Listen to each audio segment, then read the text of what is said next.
Good morning, SKN. I'm Jamie Morris. And I'm Cortenta Carty. All right, so interesting show today, actually. We're going to be speaking with none other than the Prime Minister a little later in the program. Yes. Very first interview with us. Yes. And we're also going to be talking with Dr. Kathleen Allen Ferdinand about World Menopause Day. 2 doctors in the house. Yes, that is very true. That is very true. Just in case if we need doctors, one for you, one for me, and we can choose. As it is Tuesday. That's very interesting. Yeah, I'll leave it at that. All right. So we want to thank you, of course, for joining us for another edition of Good Morning SKN on this lovely Tuesday morning. We begin with the latest in local news. This from Win Media. The Newtown Fishers Cooperative Society hosted its first annual World Food Day Bass Deer Fishing Tournament on Sunday, October 16th at the Bass Deer Fisheries Complex. President of the Newtown Fishers Cooperative Society, Mr. Craig Tuckett, told WinFM that the tournament was successful and was well supported by patrons from various sections of the community. He added that participation of the fishermen was commendable as the tournament drew regional attention from Montserrat and Sister Isle Nevis. The fishing tournament results revealed that Mr. Michael Maynard of Connery, placed first for catching the largest yellowfin tuna weighing 50 pounds. In second place was Jack Spencer of Old Road, who caught a yellowfin tuna weighing 38 pounds. The largest wahoo weighing 31 pounds was caught by Arden Bradshaw from Nevis, while Jason Phipps of Ditby Village placed second for catching a wahoo weighing 21 pounds. Yellowfin tunas and wahoos. Look at those. Interesting tournament, though. I like it. I like. And Mikey again. Remember, we had Mikey in the show. We had the fishermen, so Mikey is doing well. So congratulations to all the fishers and the fishes they caught. You're congratulating the fish? No, for getting to all the fishers and all the fishes they caught. It's gonna get me. It's gonna get me. That's all right. That's all right. We continue now. Levels of arsenic found at well in Shadwell. This from Win Media SKN. Minister of Infrastructure, the Honorable Conrad Maynard, confirmed the presence of arsenic at a well in Shadwell. He also indicated that the well is presently not in use. Speaking at the Prime Minister's press conference on October the 17th, Maynard said there are varying levels at which water can be drawn from a well, depending on the depth. Based on expert reports, the minister said there are levels of arsenic being received at the depth in question, and as such, the water at that well is not potable. The Minister of Infrastructure said investigations will continue to see if other wells within that well have potable water. He disclosed that experts would add additional technology to determine where in the well potable water can be located. Maynard declared that there are strict testing standards associated with wells in the country, and the public does not have to be fearful of any intrusion of non-potable water going into their homes. So I'm happy they found that, though. Yes, definitely so. Arsenic is poisonous. Yes, definitely so. All right, moving on from Loop Caribbean. The St. Kitts and Nevis Robotics Association has turned its focus to future editions of the first Global Challenge Robotics competition after the team gave some credible performances. Team St. Kitts and Nevis held their own at the 2022 competition in Geneva, Switzerland, and picked up a vital win against teams such as tech powerhouses South Korea and Estonia. The team finished outside the competition's top 15% and did not advance to the playoffs. Despite that disappointment, the St. Kitts and Nevis Robotics Association said in a Facebook post that their performances are, quote, a testament that St. Kitts and Nevis has the potential to be greater, to be a leading country in the Caribbean and in the area of science and research, end quote. So very proud of them. When we interviewed them, they were all, stoked about going and performing, and they definitely did well. Yeah, and the fact that they're in the top 20. Yes. That's very good. Yeah. Where were these things when we went to school? See, that's why I always say I need a do-over. Well, let's talk about the weather now. It's mostly sunny with a 60% of thunderstorms. There is a high of 84 and a low of 76 degrees Fahrenheit. It is currently 82 degrees Fahrenheit. Take a look at your weekly weather and stay tuned. As Jamie said, much more after the break.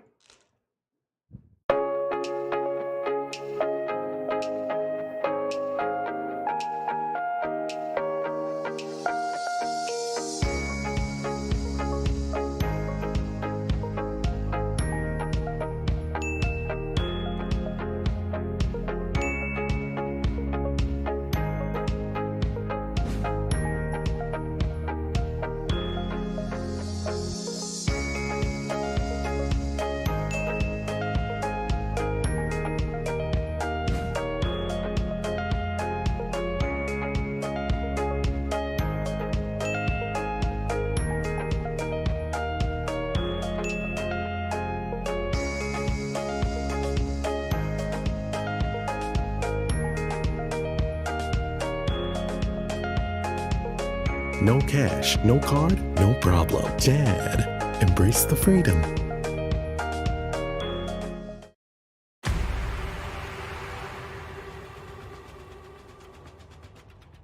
What will it take to grab the attention of someone with the power to make your dream come true? 7 hopeful entrepreneurs in search of the finances necessary to take their ideas to the next level. This is their lives, right? This is their business. 4 savvy business owners ready to make a pragmatic investment. You can't help people if you can't help yourself. First you make the dollar and you give the dollar. Why you take your business offline? I really feel that you need to do a little bit more research. Very knowledgeable. Super knowledgeable. You have a great idea and a great concept. I think you'd be snapped up by Disney. If you have a job someplace, it means that if something is not working, you can walk away. Who will invest? Let's do this. Let's do this. Thank you. And who will be sent home with nothing? I am your host, Kevin Hope.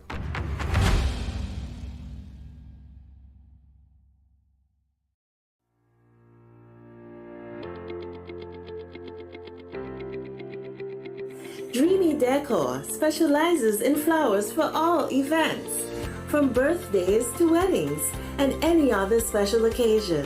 What's a better way to express to the people you love than by providing the finest selection of beautiful flowers and gifts? So when you think of flowers, think of us, Dreamy Decor. Welcome back to Good Morning SKN. We continue now with regional news. This from Loop Caribbean. A joint funeral service was held today for the 5 men killed last September in a vehicular accident in Sandy Bay, St. Vincent and the Grenadines.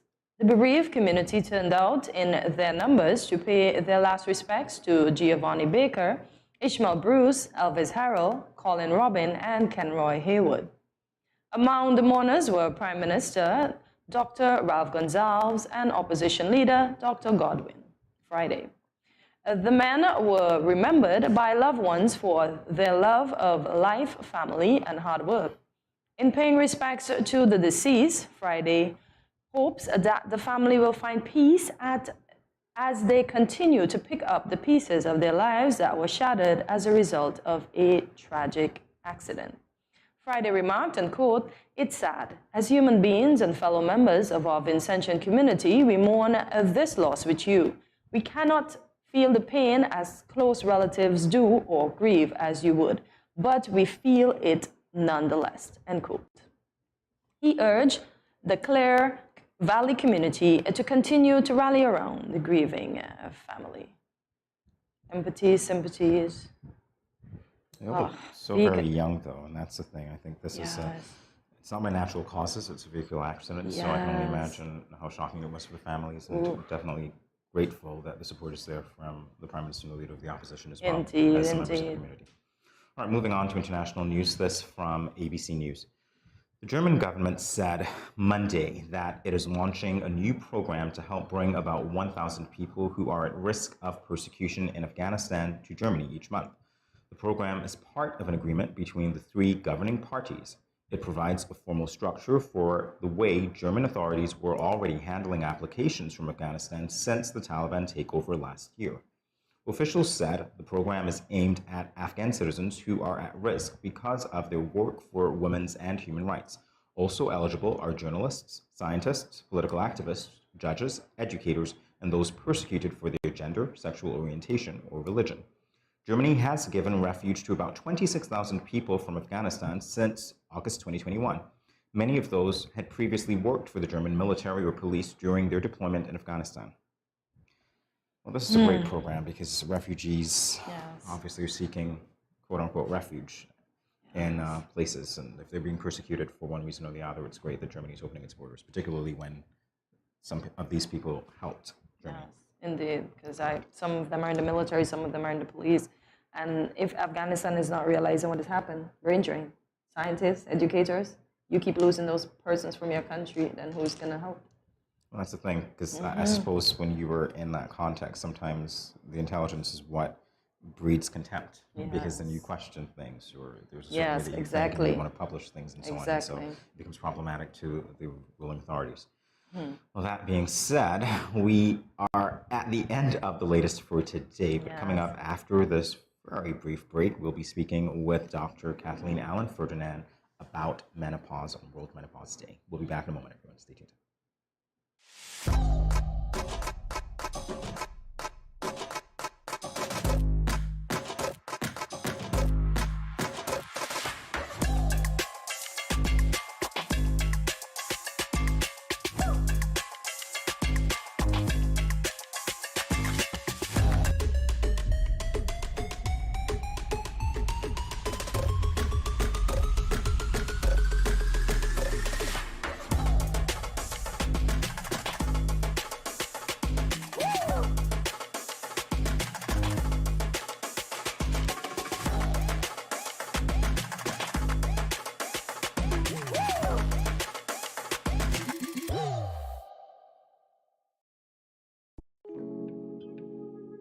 So you mentioned something about a lump.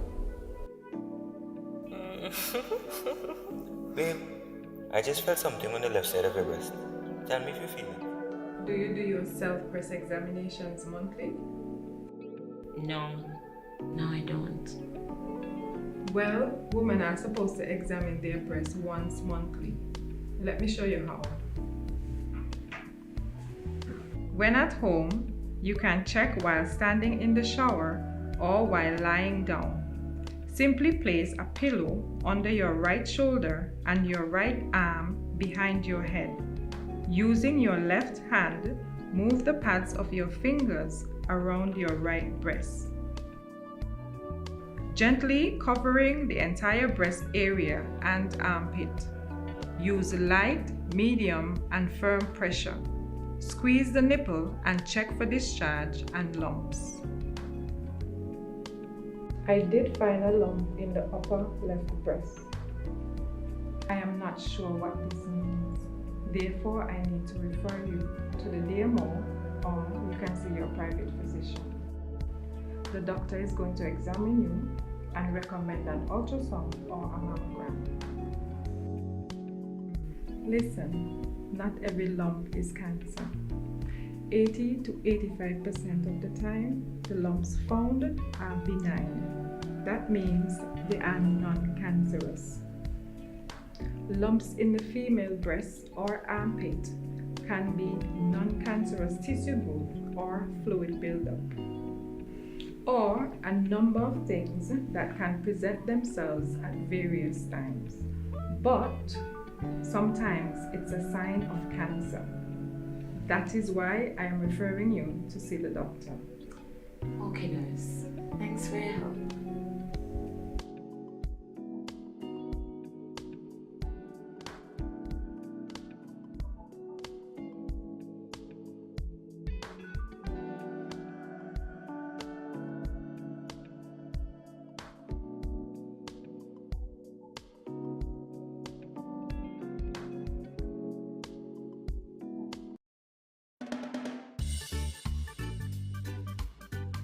Children, how can you tell a tsunami coming?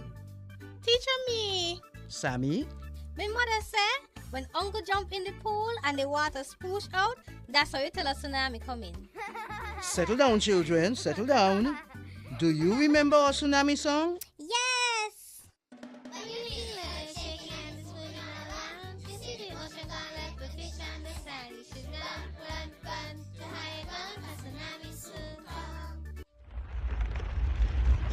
Mommy, Uncle not here in the other shake.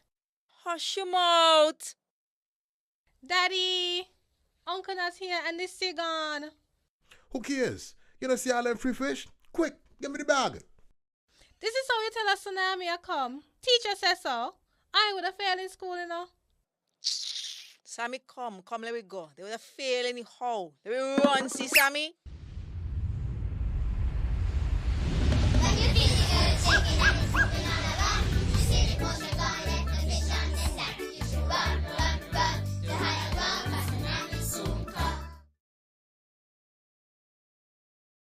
I going out tonight.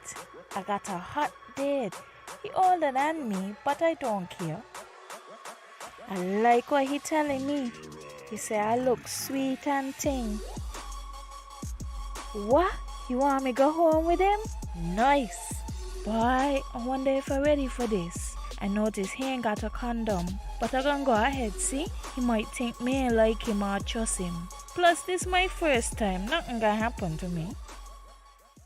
Lord, how could I let this happen? I ain't ready for no child. Who gonna support me and my child? My man gone jail and mommy and daddy said they ain't gonna help. I all on my own. How could I be so careless? I wish I could go back to that now. But my education on hold. How could I let this happen? Don't let this happen to you. Contact the Department of Gender Affairs to find out about confidential offices and personnel available to answer questions about your sexuality or pre- or postnatal concerns. This message was brought to you by Project Viola through the Department of Gender Affairs with support from the Basic Needs Trust Fund and the Caribbean Development Bank.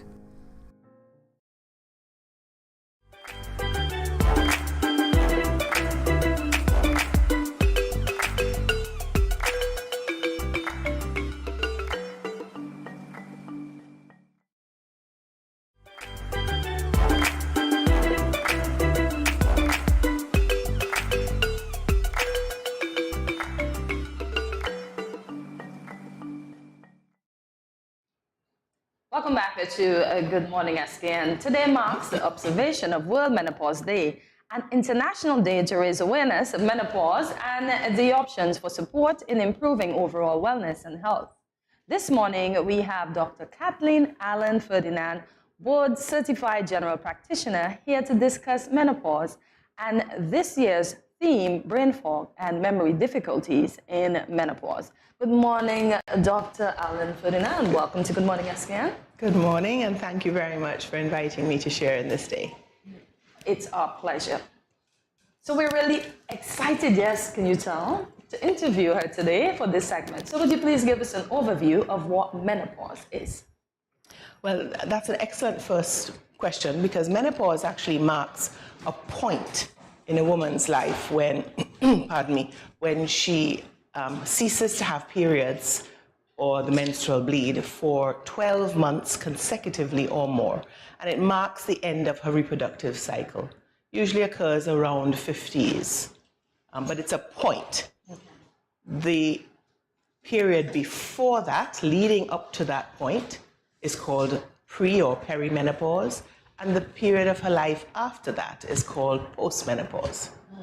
And you did say 50, so you see why I'm sticking to 50 being middle age? No.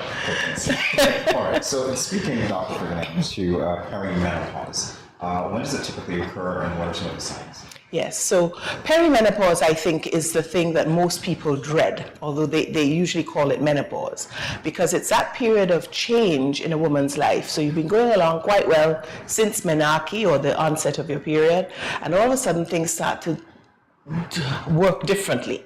And that occurs because the estrogen levels, one of our hormones that we produce in significant quantities from puberty, those levels start to fall off.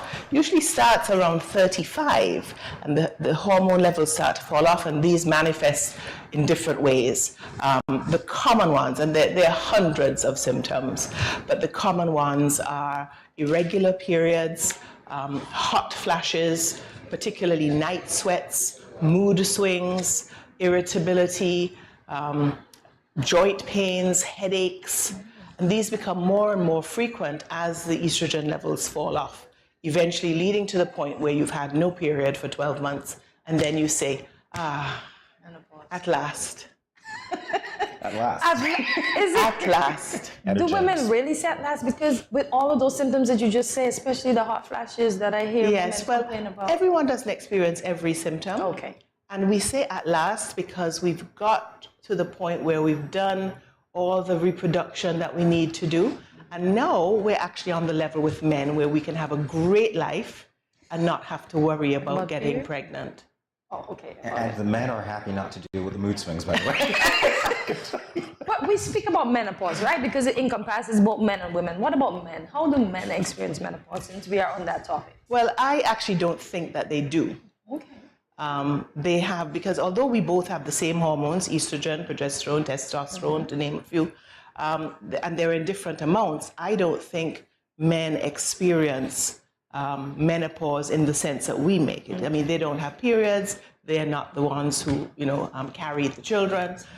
They do have hormonal changes, and their testosterone levels do fall off. Yes. Many men just go and take testosterone because the idea of changing and becoming older is abhorrent to many. All right, so we're going to talk about the theme for this year, which is brain fog. I'm going to ask you what it means. And I love your facial expressions on it. Right, and how does this affect menopausal women? Yes, I'm not 100% sure what brain fog is. One of the main things that occurs to many women who are menopausal is that they experience extreme fatigue, and therefore they have cloudiness of, clarity of thought seems a little less. There are lots of ways in which they have insomnia. That's another cause of menopause. So if you're tired, going home after work, and then you don't sleep well, and then you wake up the next day and you start the whole thing over again, I presume this is what is being, pushed as brain fog. Lots of things help that. I mean, definitely exercise and good nutrition are very important.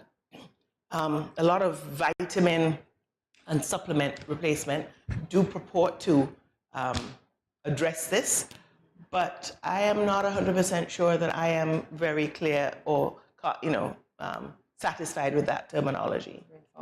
But isn't that the same or something similar that happens to women who are pregnant? Well, pregnancy fog? I don't know. I suppose I'm not so on with these labels really, because I don't want to use myself as an example, but I mean, I don't recall having pregnancy fog, and I'm not sure in my years of seeing pregnant women that they come and say I have pregnancy fog.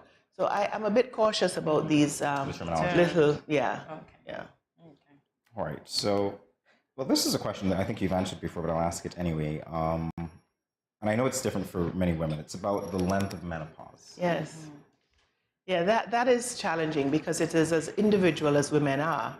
Often women come and say, well, how will I know when this is happening? I think there's no, some people say, is it when I started my period? I think the best indicator is to look at what the other women in your family have had. So the textbook answer is that from 35 on, you can start that menopausal journey. Before 35, we consider that premature menopause. And we do see that. I've seen it quite often in women who have served in the military, who have gone to far and exotic places and had all sorts of chemical things exposed, and usually the military is not very upfront with what they've been exposed to. And they can have premature ovarian failure. So that would not be considered menopause, although the symptoms are the same. So from 35 to, I would say, 65 are the period of time that most women will go through perimenopause, menopause, and start their postmenopausal phase. And from that point, from menopause till the day you're laid to rest, you are postmenopausal. There's this magic figure of 7 years that people come up and say, well, yeah, but I haven't had my period for 8 years. I'm still in menopause? Well, not really. You're postmenopausal, but you're postmenopausal until you die. Until you die. Yes. Okay. Are there any sort of symptoms associated with postmenopause? Any health risks, for instance, or anything like that? Absolutely. Excellent question. Yes, because estrogen is a remarkable hormone. And you know that saying that your grandma probably said, you never miss the water till the well runs dry? Yes. A lot of times we didn't know all the things that estrogen did until we stopped having it. So what are the main things? Well, I think one of the most important things is that estrogen is protective of the heart. And so what we find is that women, as they go into their postmenopausal phase, the incidence of heart disease comes up to the level of the male incidence of heart disease because of course men don't have as much estrogen, and they have testosterone that is sort of controlling that. So when now we lose our estrogen, we now are expressing very similar hormones to the male, and our incidence of heart disease. So that would be my number one. The other two, I think, worthy of mention are osteoporosis, which is a brittle bone, and estrogen is responsible for retaining calcium in the bone. And when you lose estrogen, calcium exits, and so you get these very porous, brittle bones, which means that many elderly women, they walk out the door and bump their shoulder, and they can fracture. Very easy to fracture. Okay. The good thing is that in our population, people of African descent, we don't seem to see that as much as people in the Caucasian group. But it is still, it is still there. And then the third thing I would mention would be depression. I think as estrogen levels fall, many people feel, the mood goes low. And sometimes we think, oh, you're just feeling a bit blue. And doctors are guilty of missing depression as an actual diagnosis, because we just think, oh, you're just having a bad day. Yes. But then you have 2 bad days and 3 bad days, and you don't want to get out of bed. And so depression is definitely one of the things that we see with this estrogen depletion. Oh, there is definitely a lot to learn about menopause, and we'll continue this discussion in a moment. More with Dr. Ferdinand after the break. Stay tuned.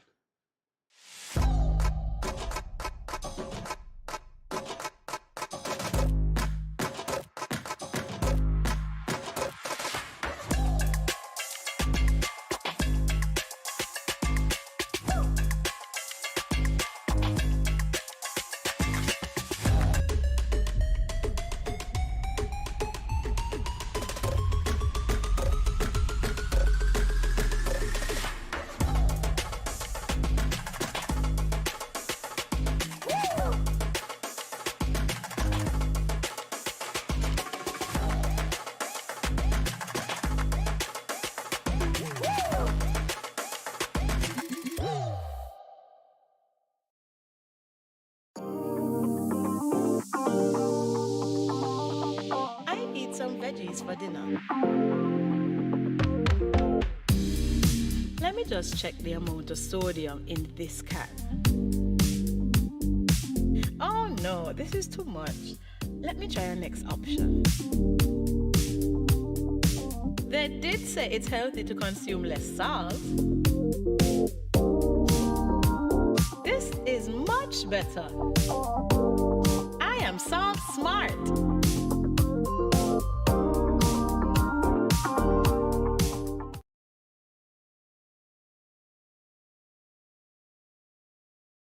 You ever hear Earthquake call and say, "Hello, Miss Lee, yes, it's me, Earthquake, I coming Tuesday around 10? No, sir. Earthquake does arrive unannounced, and when it come, it shake all sense and sensibility out of we.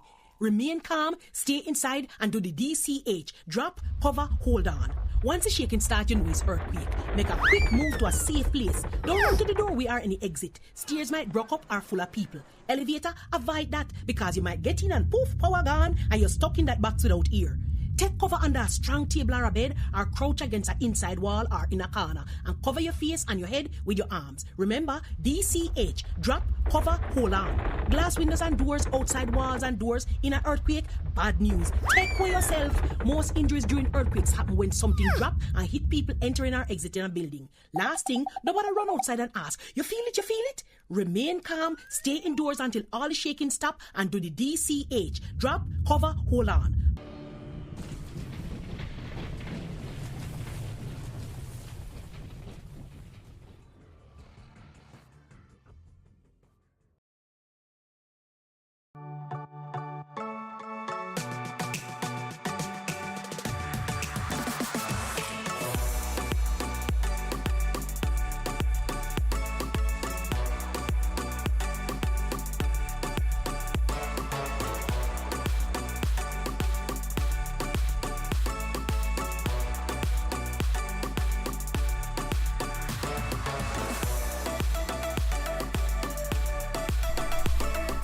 Yeah.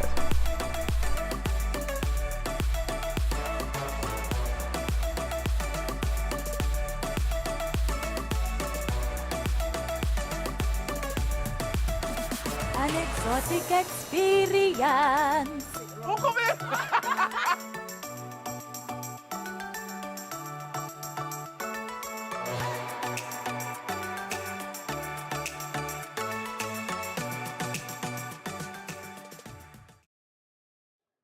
Welcome back to Good Morning SKN. We're talking with Dr. Kathleen Allen Ferdinand, board certified general practitioner, and we are focusing on menopause today. Dr. Ferdinand, there is an interesting scenario that you usually present to people when you're talking about menopause. What can you tell us about that? Well, a little tongue-in-cheek, but I like to paint the picture, particularly when patients ask me about depression and the mood swings. And I paint a picture. I say, okay, let's take the average 55-year-old woman. She has worked all her life. She's had her 2 children. These 2 children have now gone out into the world. They've left the home. They may have children of their own. So they say, Grandma, can you help me look after this child? At the same time that that is going on, her parents are in their 70s or 80s, and they are sick or dying or passed. So she's either on her own or she's waking up at 4 o'clock to cook a meal, to take to her parents, bathe them before she gets ready to go to work. And then, in many instances, her partner, who may be perhaps a little older than her 60-year-old, he's not understanding this 55-year-old menopause thing. So he's gone looking for the 25-year-old, who isn't menopausal. So she has to deal with that loss of companionship and, the reality of that. And then if you add to that financial stresses, I think that, for a 55-year-old woman, you almost wonder who wouldn't be depressed at that kind of pressure. Then you add on top of that your hormones start doing things that you weren't prepared for, and you don't have enough energy, and you feel tired, and you have headaches, and you want some support, and literally your whole support structure as you know it crumbles around you, and it can be a very, very challenging time. And by the way, this is October, which is also Breast Cancer Awareness Month. This is your high risk time. In your 50s and 60s, the incidence of breast cancer increases, significantly. So it's a lot of health issues come into play, significant health issues, So it's a very challenging time, and the reality is not pretty. So, my conclusion is enjoy your life when you're younger. And I once had an elderly lady say to me, the only women who will not go through menopause are those who die young. And that's something that has buoyed me through my life a lot, because, I started the menopausal symptoms in the 40s, and it really helped me to stay focused and be grateful every day when I wake up, regardless of what the day is going to bring. So we spoke about lacking the support and stuff. What can our partners and our family around us do to assist us as we go through? Right. So again, like most things, it comes down to educating yourself, learning about it. And I mean, think about it. When you're 10 years old, if your mother or aunt or teacher or Sunday school teacher didn't tell you that you were about to have this bleed that you would have every month, you would have thought you're dying, right? You'd say, what on earth is going on here? I'm dying. So we prepare our youngsters at the beginning of our menstrual cycle and reproductive age, and we don't do anything at the other end. So part of it is programs like this, part of it is talking with your physician, part of it is talking with your girlfriends, your sisters, to see, hey, I'm experiencing this. Are you doing this? That's a very big part, because then the number of women who have said to me, oh my goodness, I thought I was going crazy. Now you're telling me other women go through this? Oh, that makes it so much better.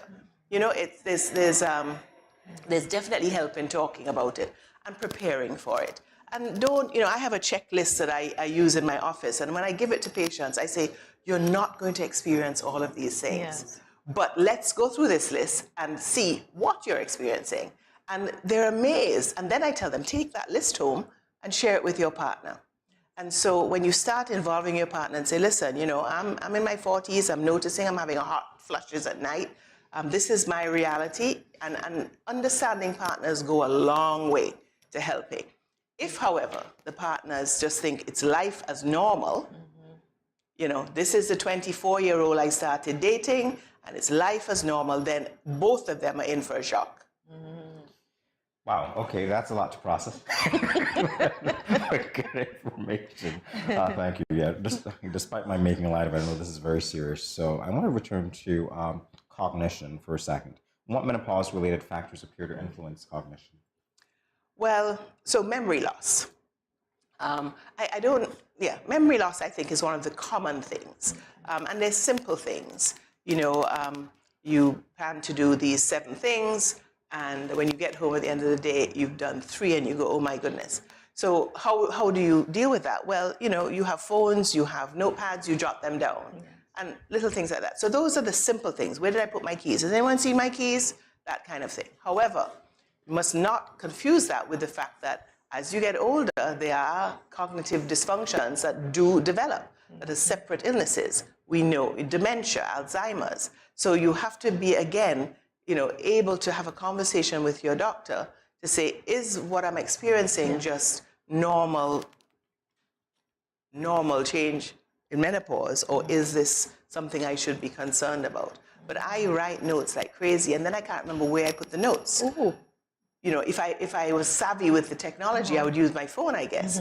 But, so. I actually thought you were being humorous when you said that you can't even remember where you put the notes. It's serious business, this. It's serious business. Wow. And we have not mentioned one of the big things, perhaps the elephant in the room, is the changes in sexual function, which is something that occurs with many women as they go through menopause. Decrease in sexual desire, the decrease in sexual response, and literally painful intercourse, because one of the things that lack of estrogen does is dries the skin and thins the skin. And that includes the skin lining the vagina. So again, conversations with partners, that's really uncomfortable. I don't like that. Or using other things like lubricants, water-based lubricants to assist. Is there an inevitable assumption that experiencing menopause means that women are getting old or something more catastrophic? No. Okay. No, it's not. And I mean, we don't, that age, we had that little discussion before. Getting old, what does that mean? There's some healthy, 80-year-olds who are winning marathons. And, so really, you are as old as you feel. That is also not a comfort to me, because I feel like I'm about 80. And I'm only 58.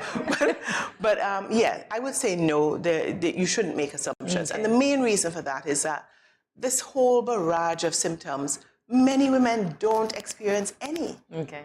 And some women experience a lot. So I don't think that it's a good idea to say this is what will happen.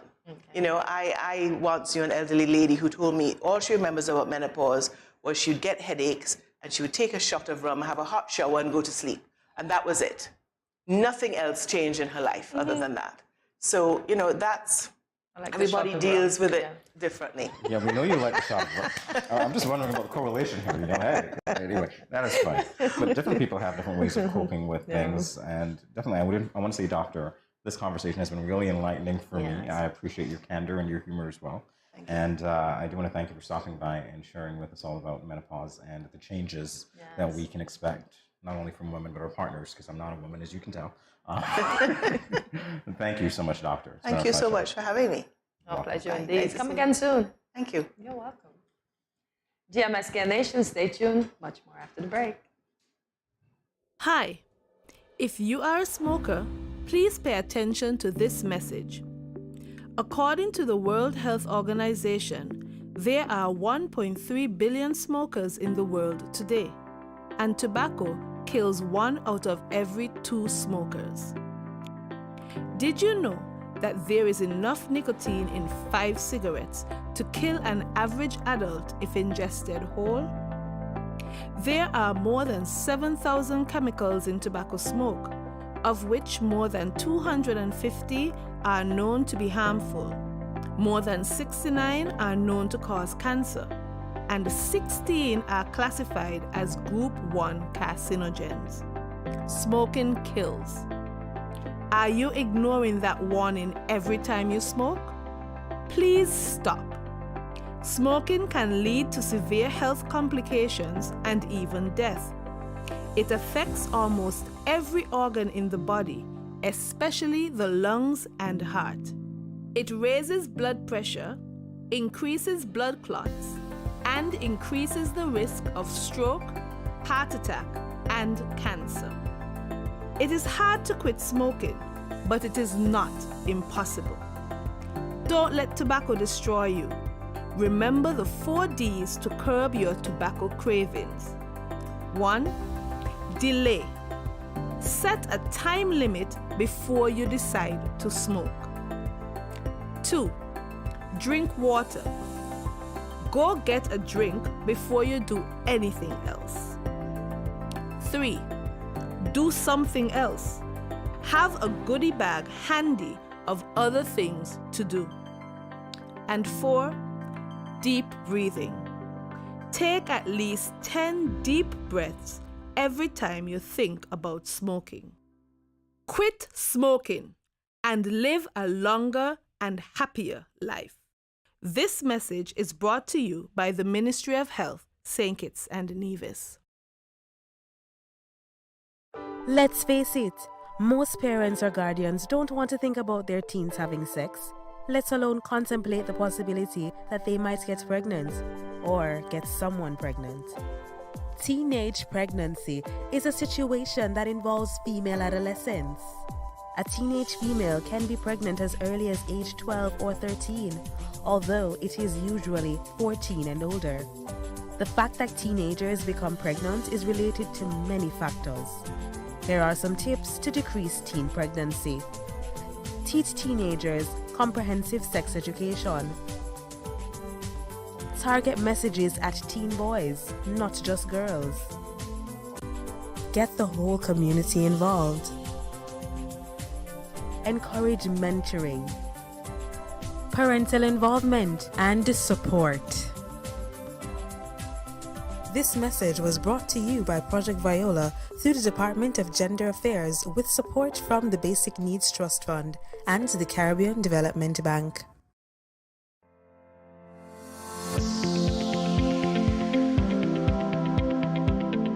Consuming excess salt can lead to heart attack, high blood pressure, and even stroke, and other health-related conditions such as kidney disease.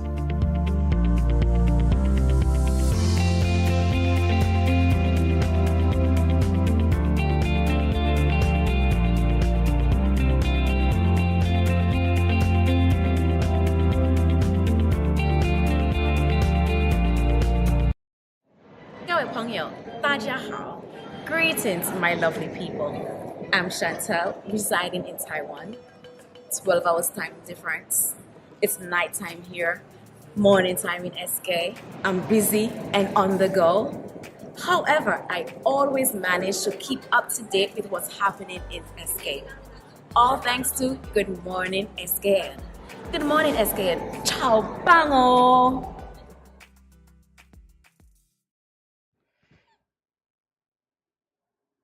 As we live in the era of social media, we rely on a constant flow of new information, and because of that, information overload has become an undeniable issue for many.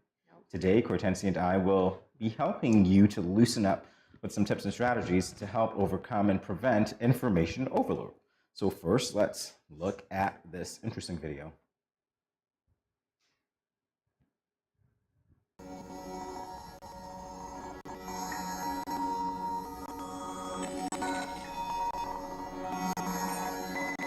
It's called information overload, a theory that has recently been developed to address the intake of too much data due to the widespread use of digital devices, massive amounts of new information. On information overload because the information isn't loading. It isn't loading. It's actually buffering right now. So that might be one of those ways that you prevent information overload. Just take your time. Yeah. Exactly. Or, yeah, go ahead. Just like just now when I was trying to explain from the Google Dictionary, and it's like, no, Google doesn't always have it right, and that's what I've learned, because I really thought Google was correct all the time. You did? I honestly did. Wow. No. So I learned at, I think it was around 35 years old when I realized that Google wasn't always correct. Okay. No, because I mean, at the same time, you're talking about things that are informed or populated, stories or articles populated by people. People make mistakes. People come to you from different viewpoints, so they might not be as versed in something as someone else. So again, you also have to be discerning when it comes to information overload as well. I guess that's one of the points, one of the tips that we can give you, which is to be discerning with your information. Usually what I do is that I generally just shut down. There are moments when I turn my phone off. So if you've been trying to reach me, as people here in the studio have been trying to reach me, like yesterday I came in here and Alani was like, did you get this email? I was like, I'm sorry, my phone was off. And I do that sometimes because if you're part of, say, WhatsApp groups, multiple, or whatever those things are, you get those notifications. If you're part of Snapchat or Facebook or whatever, every time one of your friends makes a post or whatever, you get a ding. And you know what? I used to think those dings were so important until I realized they're really not. And so either mute them or turn it off, which is typically what I do. Yeah. Because we remember before, to get most of the information, you had to buy a magazine. So you weren't that rich, you were going to the doctor's office and you read the magazine then. But now you can get the magazine because it's been made affordable. You have your computers, you have your laptop, you have your tablets, you have your phone. So you're getting the information whether you want it or not, as you said. Because if you post, I don't need to check your post now, but I'm being informed that you just post. So it's like, okay, go ahead. Yeah, so you're tempted to do it. So, yeah. Well, guess what? We're talking about information overload. The video has loaded. Yes, yes. So we are ready to show it to you. Take a look at it now.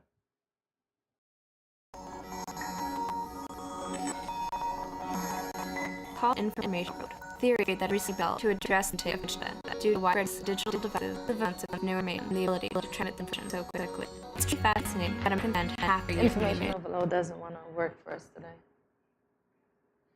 Does anybody else think that this is so ironic? Does anyone else think that this is ironic that we're talking about information overload in the video that we're supposed to watch? When it comes to information overload isn't loading? Perhaps it's information that we don't need. It's probably decided it's information I don't want to load. Well, maybe it heard me saying everything from Google isn't. All right, let's steer the conversation this way, Hortensia. Do you experience information overload? All the time. That's why you say I detach. I listen to music. I exercise because it overwhelms me at times, and I realize I have to take a breather, like cool out, Hortensia, because my mind is just going fast, and I really don't know how to shut it down when that happens, so I just put on some music and I jig about the house, yeah. And even music that you put on, it's weird for me because I think that we process information, or we process data rather, in so many different ways, and there's so many sources of data. For instance, we're looking around, and if you ever notice it, it's very subtle sometimes. Branding is very subtle. Yes. For instance, you might go out and you might see a sign. Branding, you might be watching your television. Oh, somebody's wearing some memorabilia or something, or some brand. It's branded. Yeah. You see the cars on the road. They're branded. It just kind of plays on your mind. It's this repetitive nature that does that sometimes. Yeah. All right. So again, Hortensia, I think you should take it because every time I've tried, it hasn't loaded. I think the video is ready. Here we go.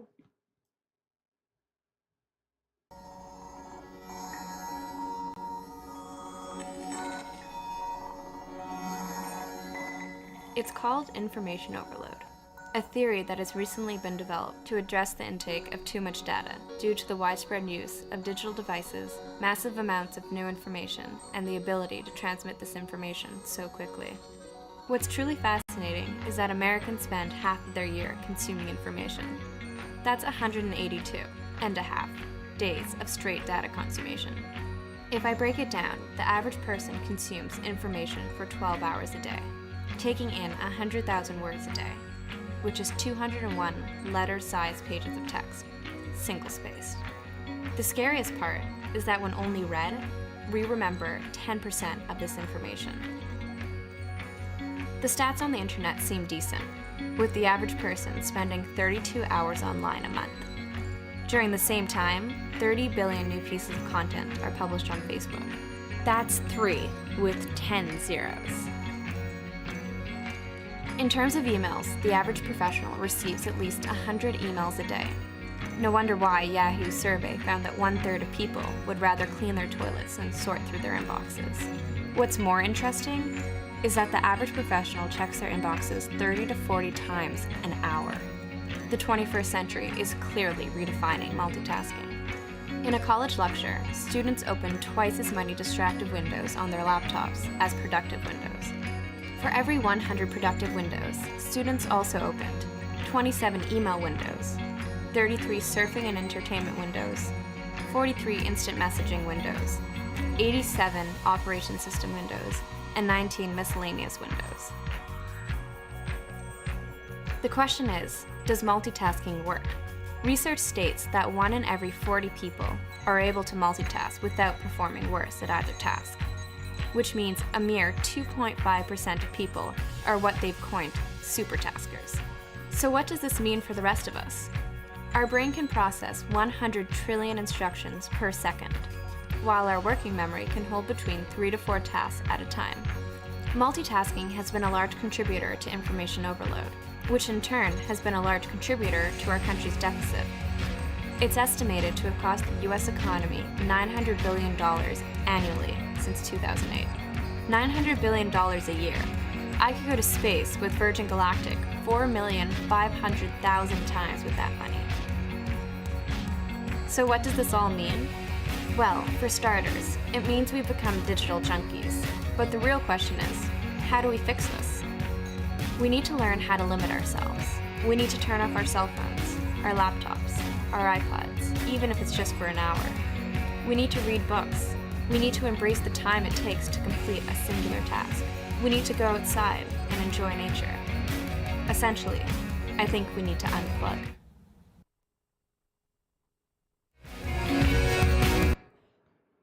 Yep. So we really need to unplug, as you said. You turn off your cell phone. But even the iPad is my relief. Well, not the iPad. My phone with the music, dance around. That's my relief. The iPad is your relief. Okay, interesting. Yeah. I get it. You need to, unplug sometimes. Yeah, but we're plugged in. Do you realize how many things that we're plugged in? And do you see, imagine we're doing our assignments for school, but then we get so bored in the midst that we have to go check out the newest hit song. I'm so glad I don't know the newest hit songs. Like my songs that I listen to are vintage. Yeah, like French kiwi juice. Anyway, tips on managing. French kiwi juice is That's so bomb.com. vintage. Yeah, vintagely new. Managing information overload. Okay, here's the first one. Don't multitask. Yeah. Rather than increasing your productivity, multitasking can actually reduce it by as much as 40%. So skip multitasking and instead work on just one task at a time. One task at a time. Eat the frog. I don't know. I want to eat the frog. I don't even like the look of frogs, but it's just a term. It's just a term, y'all. So the phrase "eat the frog" in this context means tackling your most dreaded task first each day. So follow the 2-minute rule. If you have a lot of little tasks, designate 45 minutes or an hour every day to plow through any items that will take you 2 minutes or less, like emails, phone calls, tidying up, checking your financial accounts, etc., etc. Interesting stuff. Pick a time. I worked with people who picked times when they would typically check or respond to emails and that sort of thing. So that worked. So Just after that, they don't respond No, you to see anything. it the next day. Yeah. So, but what if it's an important email? Then you see it the next day. But what if it was important for that moment? You see it the next day. Pick up the phone and call. Say I sent you an email. That works. Oh, okay. Remember we had telephones before we had emails? Yeah. And imagine before there were telephones, and that's why I always say, before there were telephones, you, Jamie, you've gone to the supermarket. Say mom wants something. How did she didn't manage, you had to go home and then go back, right? Yeah, that's But true. now with telephones, it's like every minute, ping, something coming. Oh, look for this. Ping, something coming. Oh, look for that. Like, you can't catch a break, so be Oh, honest. turn it off. Turn it off. Turn it In off. the supermarket to go home to be sent back again for something else? If it's important, you'll do it. Probably wouldn't mind to keep you unplugged, wouldn't it? Hey, that's the advantage of it. I guess. Well, there were our tips for, let's say, decluttering your life. Information overload? Information Should overload. I say take a sip of something too when you feel overwhelmed with the overload? That would be you saying that. That'd be you. Don't take me seriously. A glass of wine don't hurt nobody. Ladies and gentlemen, boys and girls, we'll be back in a moment with more GMSKN. I won't tell you what she's drinking during the break, all right? See you on the other side.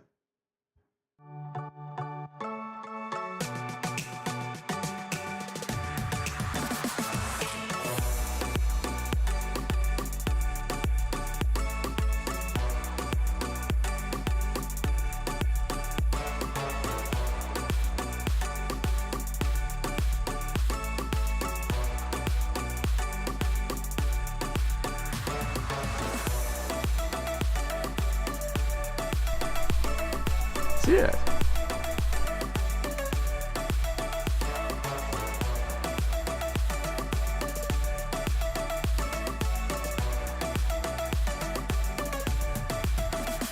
an exotic experience. Oh, come in!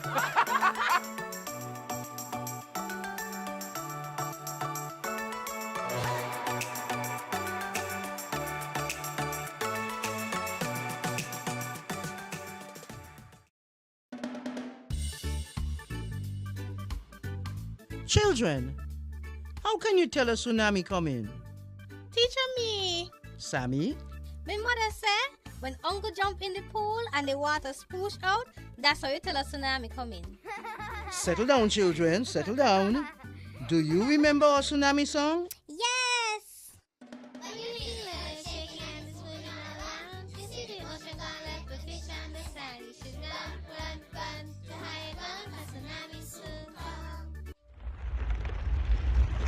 Mommy, uncle not here in the other shake. Hush your mouth. Daddy, uncle not here and the sea gone. Who cares? You know, see all them free fish? Quick, give me the bag.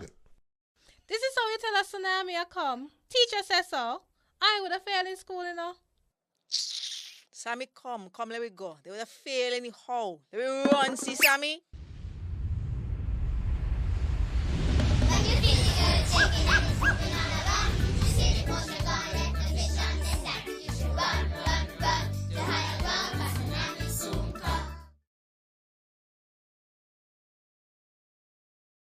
Yo, what up? It's your boy N Richie right here at Studio 327. I'm here to give you the promo that you guys need because this is something special for St. Kitts. I'm telling you, tune in to Good Morning SKN, 8 a.m. to 10 a.m. on YouTube, Facebook, and on Moment Channel 4. Also, I realize nobody else is doing this. Follow the Good Morning SKN Instagram at Good Morning SKN and the Studio 327 Inc. Instagram. Follow us on YouTube and Facebook. This is pretty long, but follow us and yeah.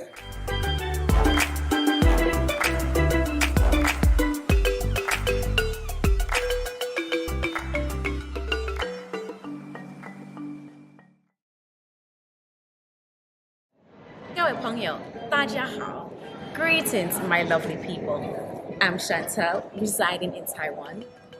12 hours time difference. It's nighttime here, morning time in SK. I'm busy and on the go. However, I always manage to keep up to date with what's happening in SK. All thanks to Good Morning SKN. Good morning SKN. Ciao, bango!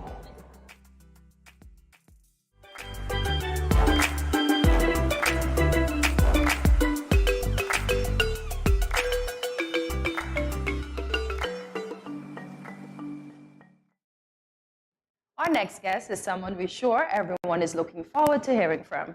He is the 4th Prime Minister of St. Kitts and Nevis, Dr. the Honorable Terence Drew. Good morning, Dr. Drew, and welcome to Good Morning SKN. It's our pleasure to have you today. Good morning. Thank you all for having me at this most modern studio. 327? 327. 327, yes. And I'm happy to see so many young people who are managing and directing a lot of things here. Yeah. So I guess 327 represents the new paradigm. The new paradigm, indeed. As you said yesterday, the youths are not on the menu; they are at the table. Like, exactly. Indeed. So that is a pleasant surprise. Indeed. So how has it been transitioning from a normal civilian, to leader of our federation? Well, as you know, it is a transition that cannot be fully explained. A lot of it has to be experienced to fully understand it. Okay.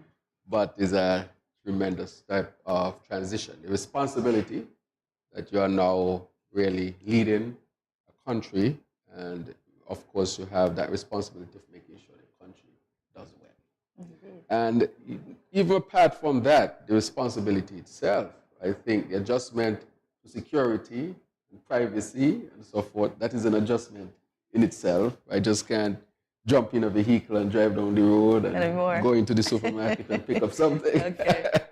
I have to make the adjustments, with security. So that has been part of it, which is a part that, is, I think I'm adjusting to it still. Okay. But I have very good security officers, and I think that they are really helping a lot in the transition. Mm-hmm. But in terms of the work, I have a team that we our A team, as we call the team, and they have been tremendous, the members of that team, my other colleagues in cabinet, and that has helped the transition as well. But apart from that, the persons who are in the offices and who are working, they have also contributed to making the transition as smooth as possible. And I think we have had a relatively smooth transition.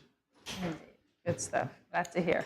All right, let's start with your medical practice, doctor, because it's quite a transition, obviously, Yes. from medicine to politics. I'm interested in learning why that transition, what was the catalyst for it, and what has your experience been? Well, I see medicine and politics, don't see such great difference as people would see. My philosophical approach to medicine is to take care of people. My philosophical approach to politics is to take care of people. Okay. So in that sense, philosophically, there's almost no shift in that sense. And when one is a doctor, and I know that you would have heard of STEM and then STEAM to put the arts in. Yes. And I agree that there should be an A in STEM because really the arts are fundamental and important. Because in solving medical issues, it does not come down to just the science, the physical, the biological sciences. You need more than that. You need to understand the person in the context of their society, the psychological makeup, what experience have they been through, the art of extracting that information, getting to know them so they can get to the root of what the health issue is. And to me, that is the same, almost the same as dealing with people, that you have to see them in their totality. And when you do that, you are at a better place of solving the issue. But what I'm saying is that they're very alike. Very alike. Okay, so there's almost a scientific approach then to the way that you're dealing with the management of the country. Right. So it's scientific, but the arts, as I said, in STEAM, the arts is also important. Right? So I see both things being very, very similar. Okay. So you came from humble beginning, as you mentioned, being raised by your grandmother. Yes. In several media coverages. So how did this inform the values you live by and those you like to share with young people today? Well, I was raised fundamentally by my maternal grandmother. Okay. I think she had a very simple approach. And I think those lessons learned can be taught to anyone. But if they are embodied and one would apply those lessons to his or her life, one would see the positive benefits, such as work for what you want, work hard, dedicate yourself. Take up on you want. Do not steal. Give people things. Be honest. Yes. Treat people how you want to be treated. That was the golden rule, but she always said it, right? And so, and she will speak about selfishness. Don't be selfish. Look out for the people. Yes. Don't take more than you need.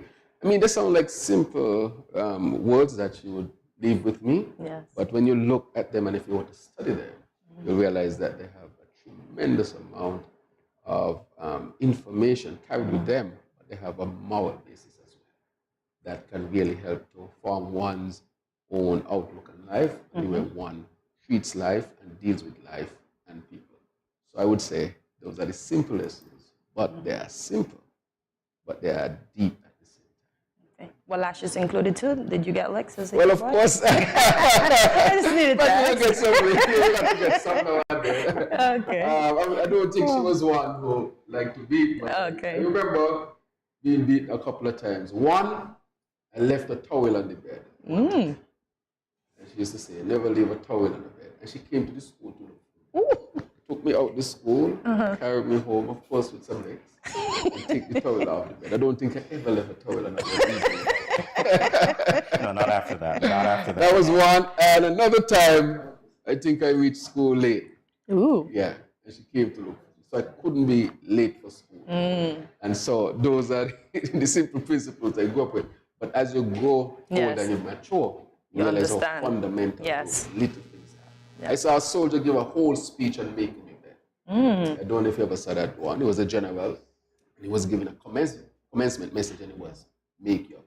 Yes. And something I said, he went into why making your bed makes a difference. Indeed. So it's those simple things that really make the difference. So in your adult life, have you ever forgotten the towel on the bed?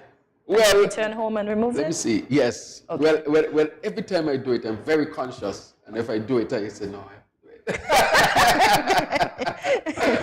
That's so funny. So, that is, I carry that.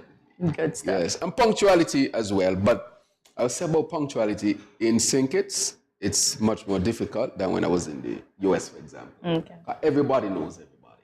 So let's say you say, I got to get here at this time, and you left at a particular time, you're stuck because everybody is your friend, your neighbor, you know people. And so you don't pass your friends and neighbor. When you're in the US and you go and you leave here at this particular time, you go there, and everybody in there know you. But I like to be early nonetheless. All right, Prime Minister, what are some of the first areas of concern in the country that you'd like to impact now that you're Prime Minister? Perhaps things that you had envisioned that you would do once you won office? Right. So I think when we approached it, apart from the policy changes we made, was children who were dying from possible curable diseases because their parents couldn't afford it. That was one of the significant policy changes we made. As I speak, there is a child now in Barbados who is receiving treatment who would have been delayed as people try to raise money. And many times by the time you raise the money to get the child where the child needs to be, many times it's advanced. And so we will not allow children to go through that. So once the doctors here would have recommended that the child needs to be overseas because they can't handle it here, then we will take it from there. And you have PALS. PALS has been doing an excellent job in terms of helping children. And so they are partners still. But the children are guaranteed to be taken care of. So that to me was one of the first things that we had to do. The other things we are looking at is health insurance, a universal healthcare system. We are classified as a high-income country, yet there are so many persons without health coverage. And that actually leads to worse health outcomes. But people tend not to go to the doctor. They can't afford it. Their treatment is delayed if they have to go overseas and as an adult, for example, because they can't afford it. And so universal healthcare system, which means access to quality healthcare. That is why we're going to do some revamping in the health sector. Already, we have gone to Poxon, and we have given Poxon 24/7 medical coverage. That means there's always a doctor there. And we are going to do the same thing at Mary Charles. And this is going to result in improved care and improved quality as well. You're going to take some strain off of JNF. So in the health sector, mental health needs to be looked at. And we have committed to building a new structure. And I want people to know this is a smart hospital, meaning climate smart. So we want a hospital that can resist and is resilient, so that no matter what happens in hurricanes and so forth, it can stand. You will have a hospital that can still function. You don't want, we are expecting stronger hurricanes, more frequent hurricanes with climate change. You don't want a situation where your hospital cannot function. And so we want to do that. And so in the health sector, the other thing we want to do is making sure good governance agenda. It is very important. The good governance agenda that has to do with integrity in public life, transparency, and so forth, and anti-corruption. I think it's important that we start to approach it. Start the pathway in earnest, that we start to put the laws in place. And I think what this will do is unleash our people. Why? Because you will be judged on your merit, your talent, as Martin Luther King would have said. Judge people by the content of their character. When you take away corruption, people are judged on merit. Content of their character, hard work, innovation, those kind of things we want to see come to the fore. There are countries that have demonstrated that it could be done, like Singapore, for example. And I think to some extent Rwanda has also demonstrated that. And I think we are very poised as a country where we can do that as well. And so good governance, we talk about food security, very important. COVID taught us that we need to grow more, secure more, right? Yes. And so we now have to use the soil, use other modern techniques to really develop the agricultural sector. And we know that the Honorable Samuel Duggins, who himself is a professional farmer, has really pledged to do that. And so he's pushing that forward as well. And so we want food security to be a part of it. But the other thing is that we want what you call a sustainable island state. Sustainable island state is our goal. And that means we want to create a country that can serve itself and that is in a sustainable way. And it is resilient at the same time. And it gives people a chance to grow themselves professionally, to grow wealth as well. It is important, and to pursue their dreams and happiness. So we want to make sure that at the cusp of that would be renewable energy as well. And so we are looking at waste to energy project. For example, the landfill economy.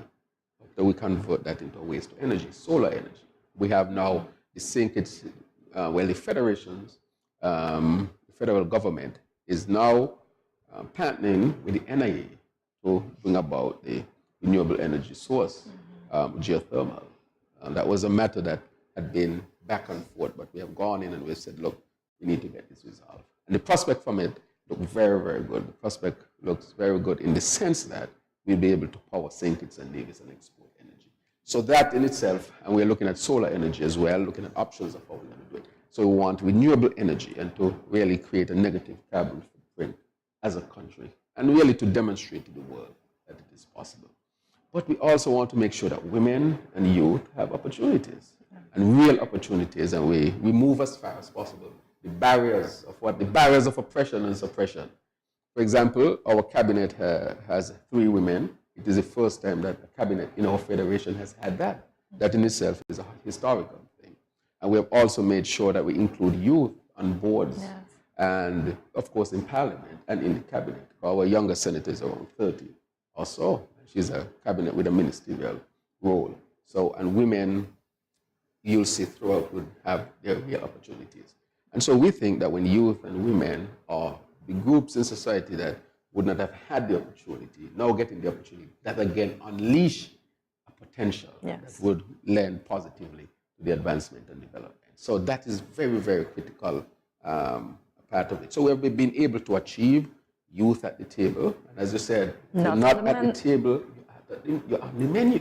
No, exactly. And you said they're not on the menu, they're at the table. Right? Yes. And we have been able to do that for youth.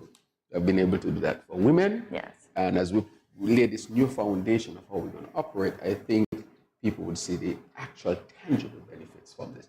And my hope is after I'm gone, after 2 terms, that is my goal, no more than that. And I keep saying it even then to remind myself that I would not go beyond that. That whoever comes after would at least continue some of these things. We'll continue this discussion in a moment because you made a lot of very good statements, a lot of interesting points, so yes, we can continue that discussion on. Yes. We'll be back in a moment with the Prime Minister. Stay tuned, everyone. Thank you.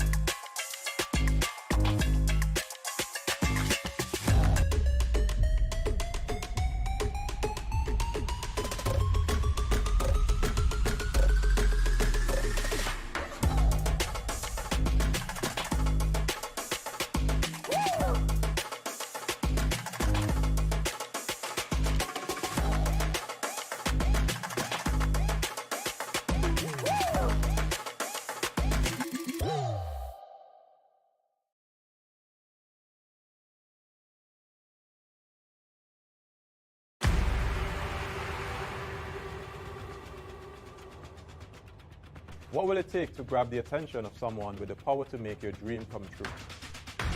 7 hopeful entrepreneurs in search of the finances necessary to take their ideas to the next level. This is their lives, right? This is their business. 4 savvy business owners ready to make a pragmatic investment. You can't help people if you can't help yourself. First you make the dollar and you give the dollar. Why you take your business offline? I really feel that you need to do a little bit more research. Very knowledgeable. Super knowledgeable. You have a great idea and a great concept. I think you'd be snapped up by Disney. If you have a job someplace, it means that if something is not working, you can walk away. Who will invest? Let's do this. Let's do this. Thank you. And who will be sent home with nothing? I am your host, Kevin Hope.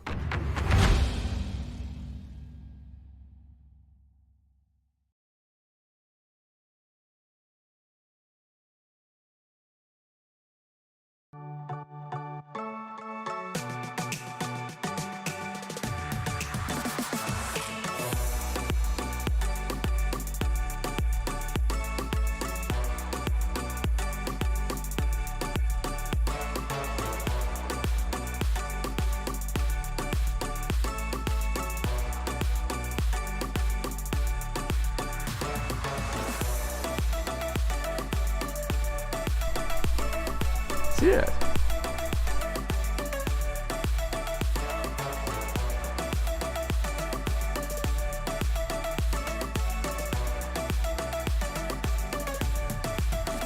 An exotic experience. Oh, come in.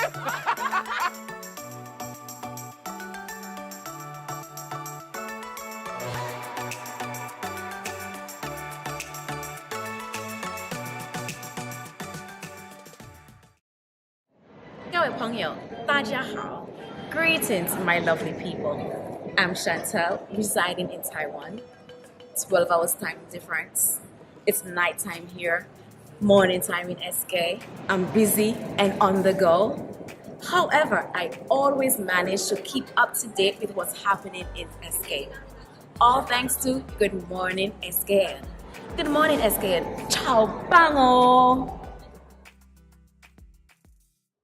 Welcome back to Good Morning SKN. We are very elated that you've joined us because we are continuing our discussion with Dr. the Honorable Terence Drew, Prime Minister of St. Kitts and Nevis. Prime Minister Drew, shortly after your victory at the recent elections, I noticed that there was a picture on Facebook of you at the park in St. Paul's where you were standing beneath the statue of Robert Llewellyn Bradshaw, and you had your hand raised. You looked like a mini Bradshaw, if I can say that. And as it was circulating, the image that I got was that this was quite an iconic moment because it indicated to me, and I want to know if I'm right, it was symbolic to me because I thought this was you saying to the world that you have very big shoes to fill and you will be doing your best to follow in his footsteps. Right. So I think when I took the picture, we had been moving around the island. And of course, I stayed there. And I took the opportunity to look at him and to reflect on his life, to reflect on the many sacrifices that he would have made, the way he governed, and the way he set forth in putting St. Kitts in a position to be a progressive modern country where people would be free and have the opportunity to explore their potential. As you know, he was responsible for social security, things we take for granted. Yes. Free education, secondary school, and we have just given college free education. He set up the healthcare system as we know it, with clinics around the island, doctors accessible, a nursing program. And he basically started the course towards independence. He's responsible, of course, he and his team for the Deepwater Harbor. So many, the airport, they also built. So the ports, the structure that we see, a lot of it really comes from him, his leadership, and his team. And so as I reflected and I did that, I said, there's always a lot of work to be done. Yes. And here is a beautiful example of somebody who is from St. Kitts and Nevis, somebody who was a leader of the St. Kitts and Nevis Labour Party, leader of the labor movement, premier of St. Kitts and Nevis, would have gone to the Federation in the 1960s, where he was the Minister of Finance, had to come back because that failed, but he continued the advancement and development of St. Kitts. But what is also striking about him is that at the end of the day, when they examined his life, I remember speaking to someone who had examined his life, who was very much against him. But when he started to study his life, he recognized, wow, this is a giant among men. And he became one of his ardent supporters, in a sense, followers, admirers.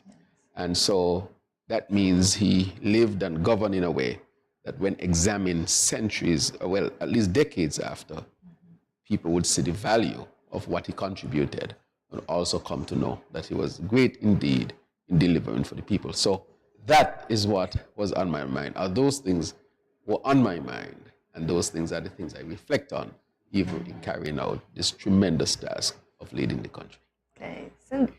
Since we're along those lines and you spoke about his legacy, what do you intend your legacy to be? Well, I intend my legacy to be good governance. We're going to push that. Women and youth finally coming to the table, to have a modern healthcare system that is a universal system, open up education possibilities for tertiary level education, create a scenario where our people can build businesses and grow wealth, and where our people can actually not be only leaders in St. Kitts and Nevis, but can export their talent, where we can become a country that uses the sun, the wind, the geothermal for energy, and where really we can produce our own food.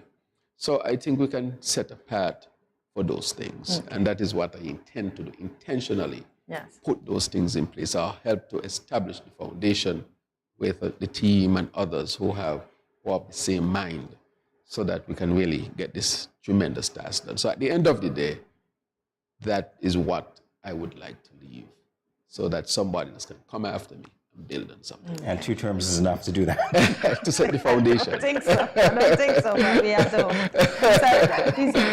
I'm just picking up on what you said, Prime Minister. All right, so we know it's been only a few months, but we want to ask, is there such a thing as a typical day in the Prime Minister's office? Well, a typical day is work. Well, I get to work, it depends. I try to be early, but it depends on, because if I get up early, maybe 4:30. Oh, wow. That's what I've done basically all my life. Okay. I grew up in Upper Monk Hill, St. Peter's. You get up early. We are industrious people, hardworking people. So I get up 4:30, and I would say I take time to read. I read a lot, prayer, meditation, get some exercise in. And I like breakfast. That's my favorite meal of the day. Oh, nice. And then I will start making calls, because I will have a number of formal or mostly informal interactions and meetings, but critical meetings. Okay. Start setting the tone for the day. So I'm intentional about it. What is to get done here, there. So by the time I get to the office, I know exactly what is supposed to be done that day. And so that helps tremendously. And I also will send people things, reminders, tell them, what are we getting, what you should look for the day. I send them early, but they don't have to look at it early. At least when they get to work, they can look at it and say, okay, these are what. And then at the end of the day, they tend to follow up and make sure that that is done. Because that helps for a better organized day, a smooth day, and what you are doing is intentional in terms of achieving the overall goal, which is what I mentioned before. And so we do that. So we get to the office, we work, meetings, calls, talking to people. That is what it's made of, planning. And then you do that at the end of the day. That's how it is. You leave. But during the day, it's work. I wanted to ask, is it like being on call 24/7? Yeah, you're on call 24/7, really. And that is a very good point that you made, because people ask, how do you do it? And I say it's no accident that 3 of the prime ministers have been doctors. Yeah. Somehow the way St. Kitts society is, it lends itself for doctors to have an opportunity to become the leader, to become prime minister. We are very personal.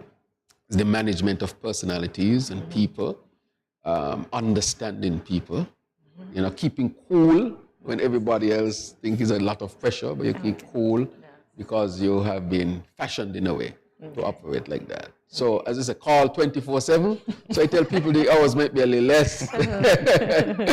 It's hardly about being prime minister, you'll get a call at 2 o'clock in the morning and say, this is a matter of life and death. But as a doctor, that was very frequent. It's very frequent. And so therefore, that helps you in your preparation to at least deal with the scheduling and the tensions and so forth, and the challenges of being a prime minister. The thing is, though, of course, the decisions affect much more people. Okay. But nonetheless, you have developed a process, an approach, and I think that helps. The approach is very helpful, because I think that is where the crux of the matter in leadership. You are faced with these challenges. How do you approach it? Yes. Right? How do you approach it? Okay. So yesterday we reported on the news that there is a rise in tourism this year. Yes. But according to the news and the IMF, next year there's supposed to be a decline. So in your address, you spoke about the way forward. What kind of support and partnering with the IMF are you looking to get to support the people of our federation? Right. Well, so far we are not contemplating going into IMF program. Okay. I think that we are going to be resilient enough to avoid that unless there's something catastrophic beyond what anybody expects. So we're not going to enter into IMF program. Not only that, because we came out of 2 years of the COVID, we were already almost in a recession. So anything else that comes is a plus from what we had before. So in the last 2 years, the arrival of tourists was very low. That arrival was low. We expect it to increase. And we expect it to continue to increase over the next few years compared to the previous 2 years. So that is a plus. We're also going to seek to start to diversify our economy and not depend solely or so much, let me say so much, on the CBI program. The CBI program cannot be such a fundamental part of our economic structure because it is vulnerable. And that can disappear or it can be hit or can hurt us. But nonetheless, we are moving to strengthen it and allow it to be part of a diversified economic system. So I think that there is a lot of positive prospects for us. So I expect that there might be a recession and then we're going to come out of the recession. As I said when I spoke to the IMF, is that countries in the Caribbean, we are vulnerable. We are vulnerable because we have small economies. We are vulnerable because we depend on tourism. We are vulnerable because we depend on a CBI program. And these industries are not indigenous to us. We really depend on other countries for our benefit from these. And that makes us very, very vulnerable. So we are saying to them, you now have to consider us as vulnerable states. But apart from all of that, we are vulnerable to climate change. The fact that you hear me talk about a new hospital or smart hospital, I'm talking about a climate smart hospital. But it should not only be a hospital, our whole infrastructure has to now become climate change. That requires tremendous investment. And if we are going to make that investment to make us resilient and be able to deal with climate change and to at least remove the existential threat of severe hurricanes and storms and so forth, we need financing. And what I said to the IMF is that you just cannot look at our GDP, but look at our vulnerability. And so that would give us access to concessionary loans and grants.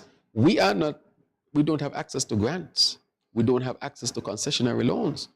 When we take a loan, it is a high interest rate because they say we have graduated and we are a high income country. But what we are saying, we can be high income today, we get a storm tomorrow, and we are totally affected. America is different. This storm passes through Florida, which is a small part of the whole of the United States of America.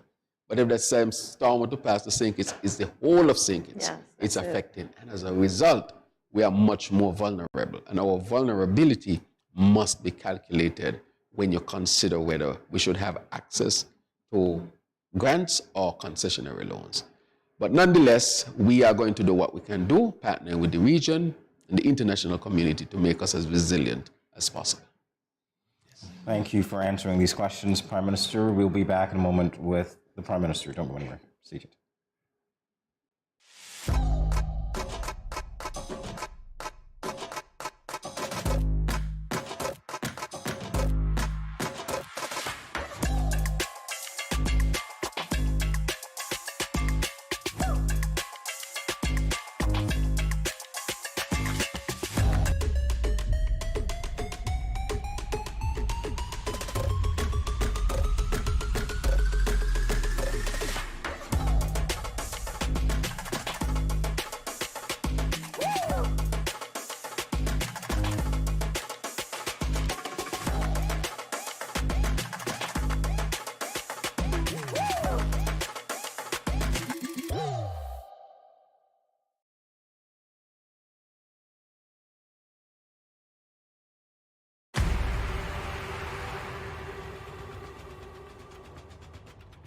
What will it take to grab the attention of someone with the power to make your dream come true?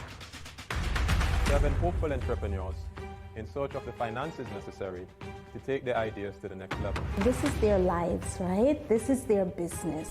4 savvy business owners ready to make a pragmatic investment. You can't help people if you can't help yourself. First, you make the dollar and you give the dollar. Why you take your business offline? I really feel that you need to do a little bit more research. Very knowledgeable. Super knowledgeable. You have a great idea and a great concept. I think you'd be snapped up by Disney. If you have a job someplace, it means that if something is not working, you can walk away. Who will invest? Let's do this. Let's do this. Thank you. And who will be sent home with nothing? I am your host, Kevin Hope.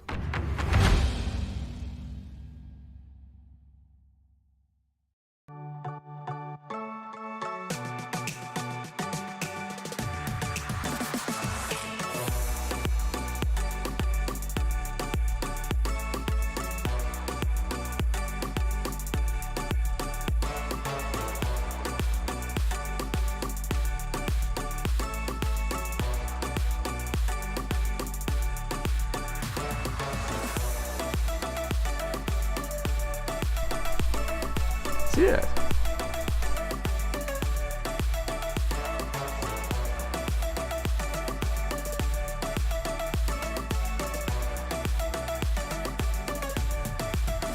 An exotic experience.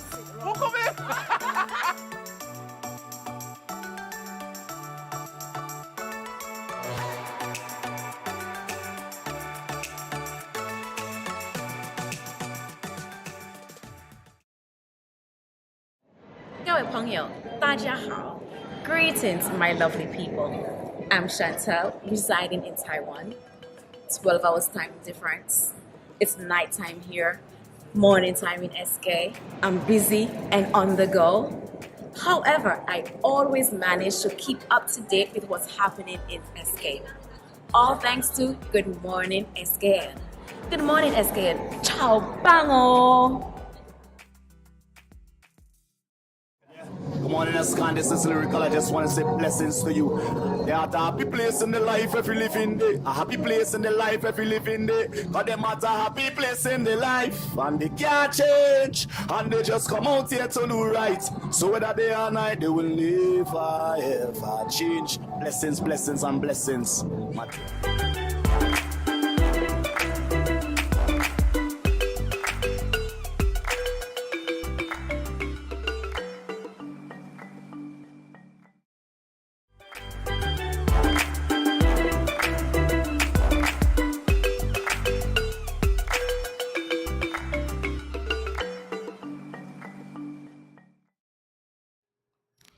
All right, so welcome back to Good Morning SKN. Now that all the serious talk is over, it's time for us to have some fun. Not that we weren't having fun before, because we really were, but we're going to be playing a general knowledge trivia game, and the question will pop up, and the first person to press the buzzer, Cortensia, the first person to press the buzzer and answer correctly, that's two things, Cortensia, wins a point, all right? So comment below and let us know who you think is going to win, all right? Normally we say hashtag Team J or hashtag Team K. We're going to say hashtag Team PM. So y'all play against each other all the time? All the time, and I always win. That's why I'm going to win again today. Okay, good. It's standard for Cortensia to win. This is about integrity, Cortensia, no cheating, okay? Don't cheat. Wow. Whatever Jamie says. But Jamie, I'm going to win though. What does AM in 8 a.m. stand for? I don't know. Anti-meridian? Stand down. I tricked you. Yes, because you said you don't know. Yes, and right? She looks like she's gonna win. Yeah. He doesn't know how I do this thing. Everybody tries to tell Jamie what Cortensia does, but he doesn't. Good, he doesn't, I agree. He doesn't catch on. That's what they do. She's like, yes. Good. Did you teach her those things? I don't think you taught her those things. I think so. Oh, you did? All right. What geometric shape is generally used for stop signs? Octagons. You need to. I didn't go through the options. Wow. I think she's beating you. Yes. And we're playing this she's one. beating us. Hortensia says octagon. I know these things. Okay, I'm going to let y'all get a point now. What is the name of the largest ocean on Earth? That's for you. The Pacific. Mm-mm. Really? No. Because the end, yes, that's true. And yeah. Okay. Told y'all, Hortensia has it. Wow. You're not even going to let the Prime Minister get a point, Hortensia? How many colors I'm going to are answer there? when I'm ready. I'm leaving it to you guys. Colors are there We need you in to a play. rainbow? We need you to play. I have Go this ahead. one, 7. All right. But Jamie, we didn't even read the question. I read the question. Oh my God. No, sorry, 8. 8, 7. He changed his answer. He changed his answer. That's cheating. You took my first answer. I answered first. Yeah, okay. All right. This is between you guys. Oh boy. Lowland, okay? Go ahead. Oh, he already said the answer. Lowland. So he said the answer. Race to reign, Oh, exactly. you told me to answer. Yeah. Okay. Are we going to give the Prime Minister that point? Yes. He said the answer. I'm going to leave the others up to them. I'll tell them. How many countries use the Eastern Caribbean dollar? That's one you should know. I want to say 8.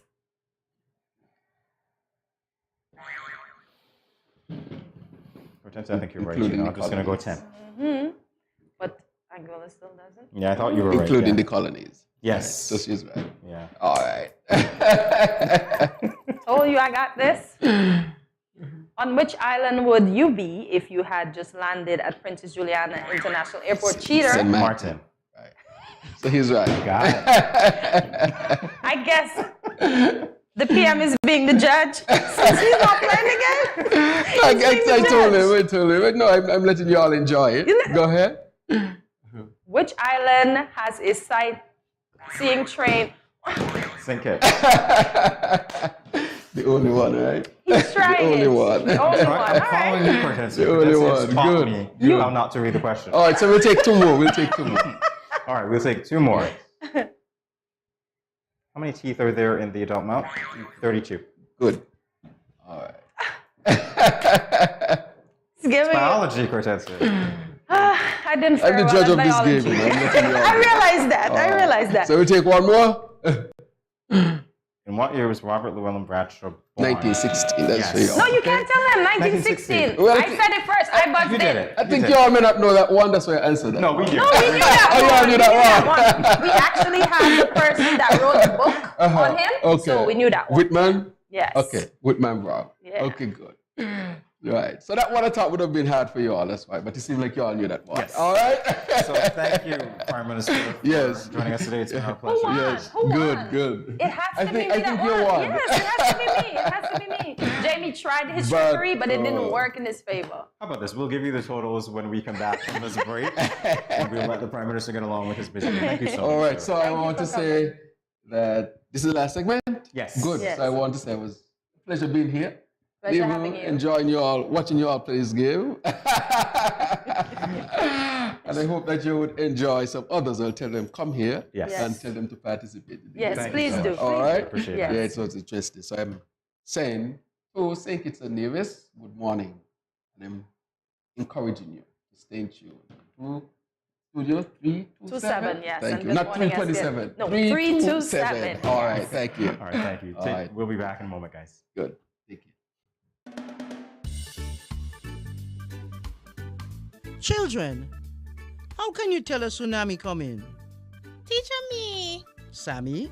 My mother said, when uncle jump in the pool and the water spoosh out, that's how you tell a tsunami coming.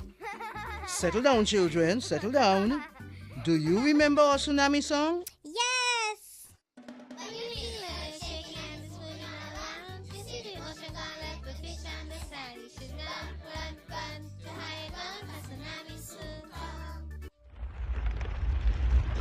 Mommy, uncle not here in the other shake. Hush your mouth.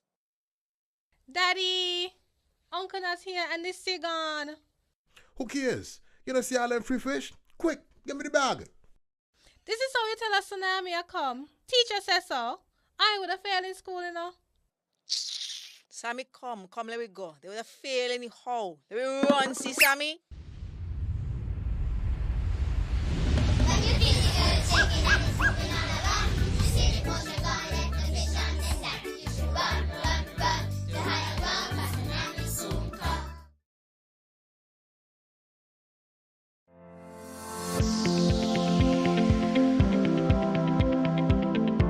Do you know that common baked goods such as bread and crackers are high in salt?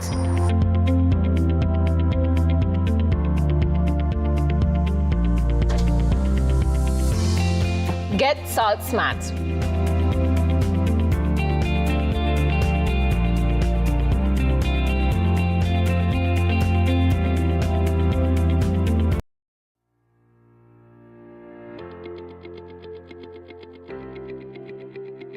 Dreamy Decor specializes in flowers for all events, from birthdays to weddings and any other special occasion. What's a better way to express to the people you love than by providing the finest selection of beautiful flowers and gifts? So when you think of flowers, think of us, Dreamy Decor. When growing your savings, where you save matters more than you think. Dare to compare and see for yourself why you should start saving and investing at First Federal Credit Union. You don't have to settle for cents. Let your money make sense. Reap a higher return by stashing your cash in a high-yield savings account or term deposit and earn up to 4% interest on your money. At First Federal, we say yes.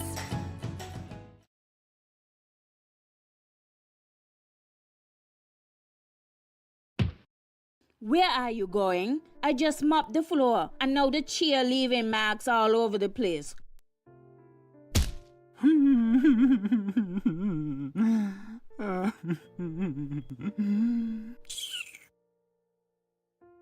Come on, go in bed, see?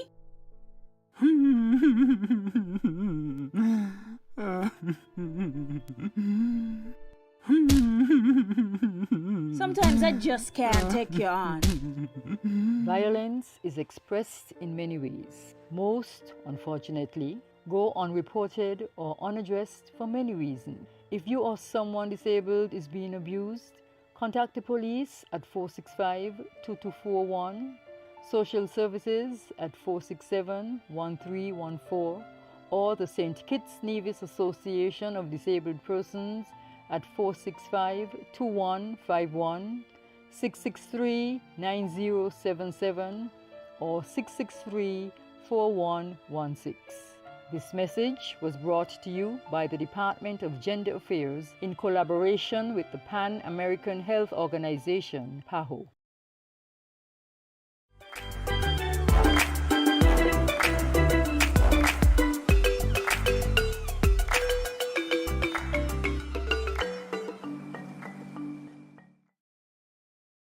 Most of you know us only from seeing us on screen. A handful of you have had the opportunity to appear on our morning talk show. Good Morning SKN. Yes. This segment is for those who tune in on weekday mornings from 8 a.m. to 10 a.m. and may have been curious about what our studio looks like behind the scenes. So let's take a look.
So now you know what it takes for us to get ready to come to you in the mornings. What were you fixing, Cortezia? I'm wondering the same thing. It took you Maybe a my minute. mic was not fixed properly while I was testing, you know, so I had to bring it up. But yeah, it was a lot of fixing. Oh my gosh. Finally, we saw some guys on the camera, well, yeah, on the monitors that we weren't seeing at all. I was begging for this, by the way. Yeah, One's guys. missing. I still didn't see one. I still didn't see my professional ice skater. Don't worry, you didn't see your professional ice skater, but she made it on the screen already because we have a clip of her walking across the camera. Okay. She was the first one to do that. Okay, I didn't and see then I her. followed suit. In any event, this is what we do behind the scenes here at Good Morning SKN. Typical, right? We get here, everything is up and going by the time we get here. So thank you guys for all the hard work that you do. Definitely wouldn't be here without you. So now you know, right? This is how we come to you each and every day. Each and every day. But I don't think I took that long to fix this morning, though. Disclaimer. Are you going to time her? I'm sure we have people here who'd be willing to do that, right? You guys going to time her next time? Yeah. Oh, man. Great staff, makeup artists. Yeah. You know what? We missed somebody. We missed a couple of people. Yes. And I think that it is only fair. Am I going to get in trouble for this? I think that it is only fair that their faces appear. So sooner or later, their faces will appear. I was promised that. So yeah, there was going to be a face, not an avatar. Because if you check out our website, you see a bunch of avatars. But there is going to be an appearance. Yeah, by a real person. I'm waiting for the green light to make the announcement, but I'm kind of like in the yellow zone right now, where I'm like, it's not red anymore, so I can say certain things, right? Yeah. Hoping. So yeah, that's what we do. Thank you so much for watching today, and of course, checking out what we do behind the scenes. I think on that note, yeah, well, no, we're not done yet. Okay, yes. So that break, yeah, we're gonna go to break. That was exactly what I was Tea gonna say. break, coffee break, mid break, exactly what I'm gonna say. Water break. I'm gonna need somebody to read my mind. All right, here's what. So that they know what I'm gonna say. All right, so we'll be back after the short commercial break. You ever hear Earthquake call and say, "Hello, Miss Lee, yes, it's me, Earthquake, I coming Tuesday around 10? No, sir. Earthquake does arrive unannounced, and when it come, it shake all sense and sensibility out of we. Remain calm, stay inside, and do the DCH. Drop, cover, hold on. Once the shaking starts, you know it's earthquake. Make a quick move to a safe place. Don't run to the door, we are in the exit. Stairs might block up or full of people. Elevator, avoid that, because you might get in and poof, power gone, and you're stuck in that box without ear. Take cover under a strong table or a bed, or crouch against an inside wall or in a corner, and cover your face and your head with your arms. Remember, DCH, drop, cover, hold on. Glass windows and doors, outside walls and doors in an earthquake, bad news. Take care yourself. Most injuries during earthquakes happen when something drop and hit people entering or exiting a building. Last thing, nobody run outside and ask, you feel it, you feel it? Remain calm, stay indoors until all the shaking stop, and do the DCH, drop, cover, hold on.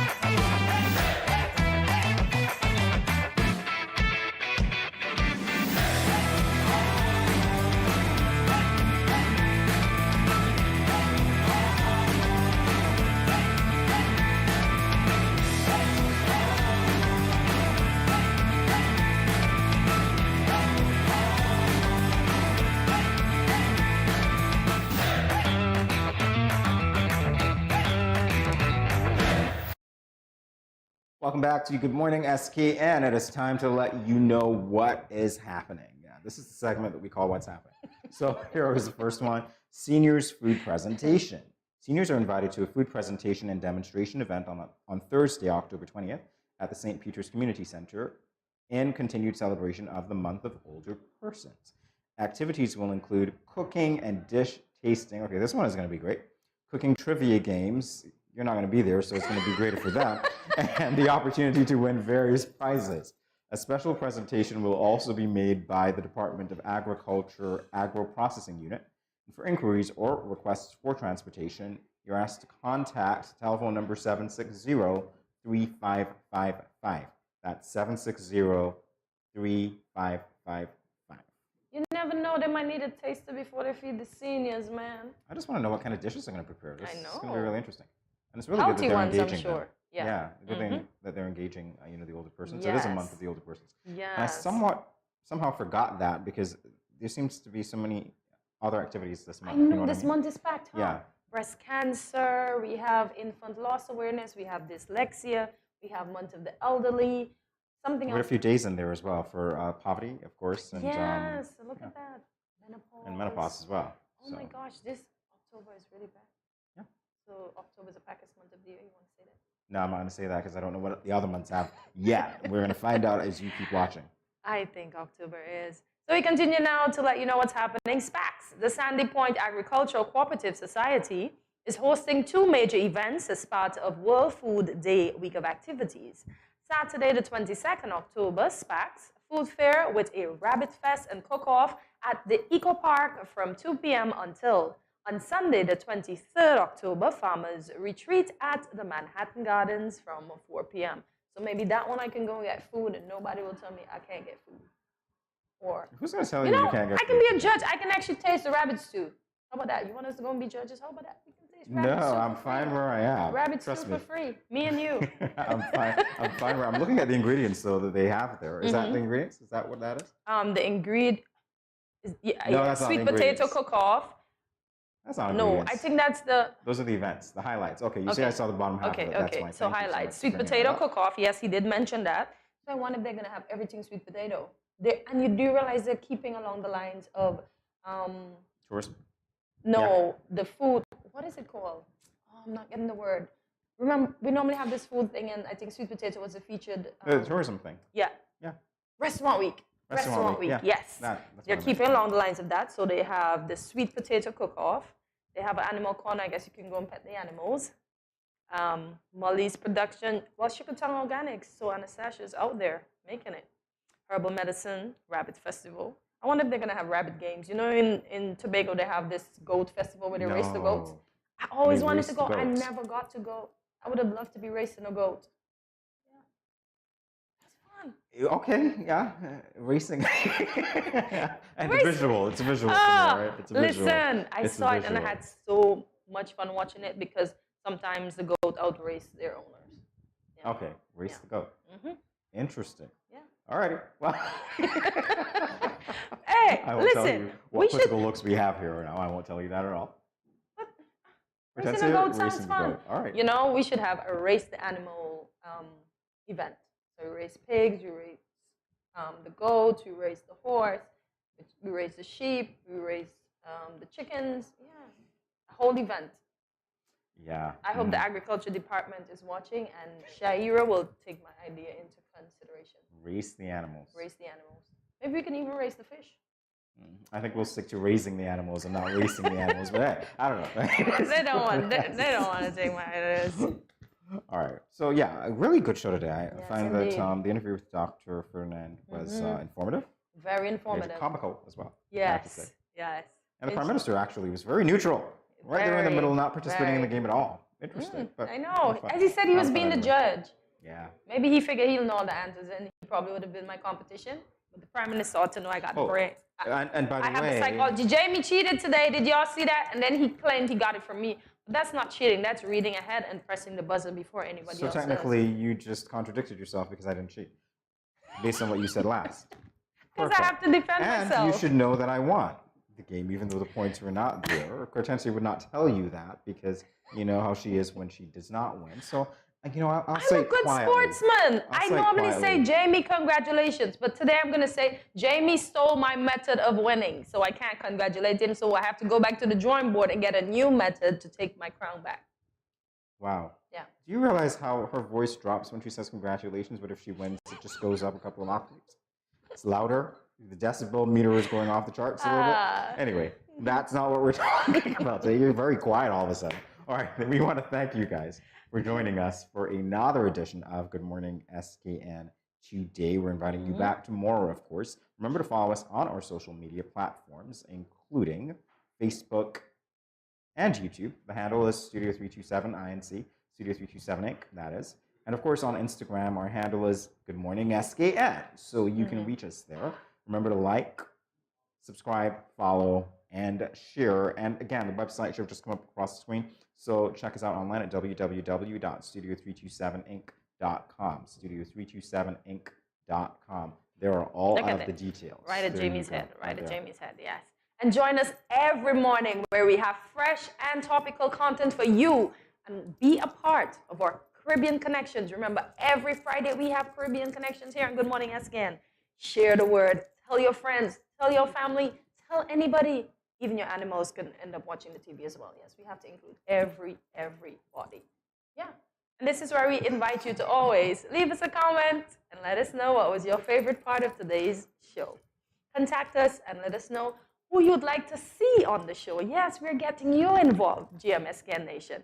And this is where we say, see you tomorrow on Whiskermas Wednesdays at 8 a.m. when you will begin your morning. I compel you always to start with us right here at Good Morning SKN. Once again, thank you for watching. Have a great day and choose to be kind to someone today. Bye, guys.